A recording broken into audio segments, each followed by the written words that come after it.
badan ugu seexdaan markii ay maqlaan dhawaqa roobka. Habeen mugdi ah, dabeel yar oo dhaxan leh iyo dhawaqa roobka oo si tartiib ah uga dhacayo daaqadaha.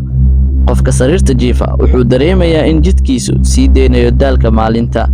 Indhaha si tartiib ah iskugu qabanayaan. Laakiin maxaa ka dhigaya dhawaqa roobka inuu noqdo mid dadka hurdada u sahla? Cilmi baarisyo badan ayaa muujinaya in dhawaqa roobka uu yahay mid saameyn nafsi ah leh, kaasoo jidhka iyo maskaxda dejiya, hurdadana sahla. Muuqaalkan waxaan si qoto dheer u falanqayn doonaa sababta ay dad badani ugu seexdaan dhawaqa roobka, faa'iidooyinka uu leeyahay iyo sida loogu faa'iideysan karo. Maxaa sababa in dadka u seexdaan dhawaqa roobka? Dhawaqa roobka waa white noise, dhawaq joogto ah oo hurdada caawiya. Dhawaqa roobku wuxuu ka mid yahay noocyada codadka loo yaqaan white noise, kuwaasoo caawiya hurdada. Codadka joogtada ah waxay hoos u dhigaan firfircoonida maskaxda, iyadoo qarinaya codadka kale ee dareenka kicin kara, sida shanqarta, gawaarida ama buuqa dadka kale. Number 2, wuxuu dejiyaa maskaxda oo yareeyaa walbahaarka. Dadka qaba walbahaarka ama walaaca waxay mararka qaar la kulmaan dhibaatooyin hurdo la xiriirta. Cilmi baarisyo ayaa muujinaya in dhawaqa roobka oo kor u qaadi karo soo deynta hormoonka nasashada sida serotonin iyo melatonin, taasoo qofka ka caawinaya inuu si degdeg ah u seexdo. Number 3, wuxuu xasuusin karaa waqtiyo degan oo hurdada fududeeya. Roobka wuxuu dad badan u leeyahay xasuus gaar ah. Haddii uu qofka caruurnimadiisa ku korayo meel roob badan da'ayo ama xasuusan yahay waqtiyo nasiino ah oo muddo roob da'ayo, dhawaqiisu wuxuu toosin karaa dareenka raaxada iyo nabadda, taasoo keeni karta hurdo fudud. Number 4, cadaadiska dhiigga iyo garaaca wadnaha oo hoos u dhaca. Marka qofku maqlo dhawaqa roobka, garaaca wadnihiisa wuxuu gaaraa heer degan, cadaadiska dhiiggiisu wuu yaraadaa. Tani waxay keentaa dareen xasilooni ah, taasoo maskaxda u sahlaysa inuu si dhaqsi leh u nasto. Number 5, wuxuu qariyaa dhawaqyada kale ee hurdada carqaladeyn kara. Magaalooyinka waaweyn, dadka waxay la kulmaan buuq badan sida gawaarida, qoryaha la garaacayo ama dad hadlaya. Dhawaqa roobku wuxuu si dabiici ah u daboolaa codadkan kale, taasoo qofka ka caawinaysa inuu dareemo deganaan. Faa'iidooyinka uu leeyahay hurdada dhawaqa roobka: hurdada oo fududaata oo dheeraata. Marka la dhegeysto dhawaqa roobka, maskaxdu waxay gashaa xaalad nasasho ah, taasoo qofka ka dhigaysa mid si fudud u hurda, hurdadiisana noqoto mid aan kala joogsi lahayn. Xanuunada la xiriira hurdo la'aanta oo yaraada. Dadka qaba hurdo xumada ama kuwa la tacaalaya maskax daal badan waxay ka faa'iideysan karaan dhawaqa roobka si ay si sahlan ugu seexdaan. Maskaxda oo fiiro iyo xasuus wanaagsan yeelata. Hurdada wanaagsan waxay door muhiim ah ka ciyaartaa habsami u shaqaynta maskaxda.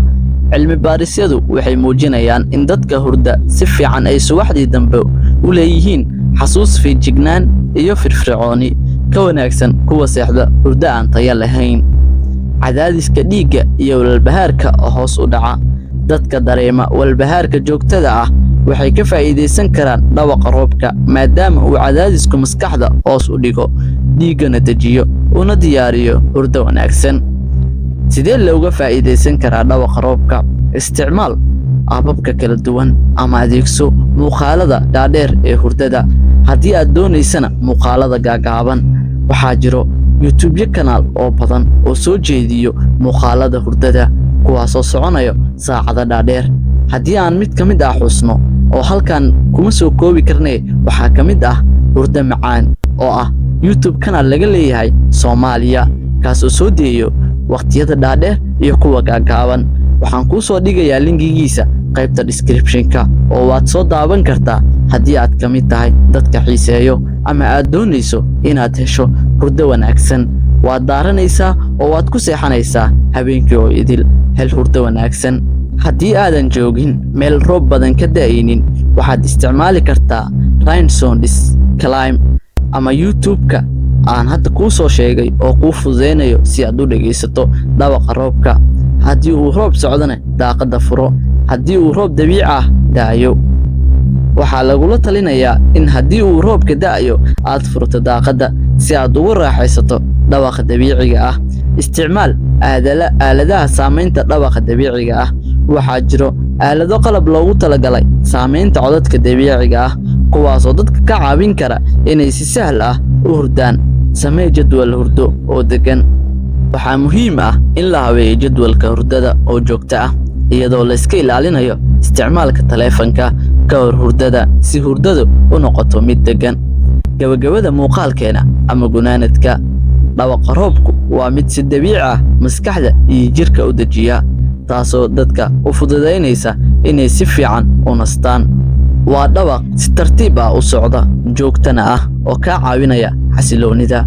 cilmi baarisyadu waxay muujinayaan in dad badan ay si sahlan ugu seexdaan dhawaqa roobka sababtoo ah wuxuu hoos u dhigaa walbahaarka iyo cadaadiska dhiigga, wuxuuna ka qariyaa codadka kale ee hurdada carqaladayn kara.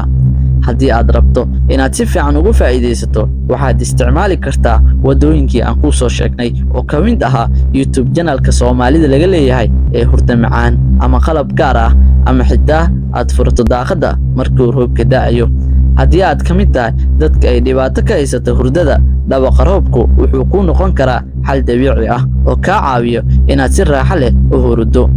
su'aal: adigu ma ka mid tahay dadka si fudud u seexda marka ay maqlaan dhawaqa roobka? haddii aad heshay xog dhammaystiran oo ku saabsan dhawaqa roobka, kuwaasoo ka caawiya dad badan inay si sahlan u seexdaan, soo dhawaab, subscribe-na dheh, like-na saar. haddii aad ka mid tahay dadka raadinaya dhawaq roob oo natural ah ama dabiici ah, waxaad ka daawan kartaa Hurdo Macaan, waxaana kuu soo dhigaynaa linkigiisa description-ka hoose.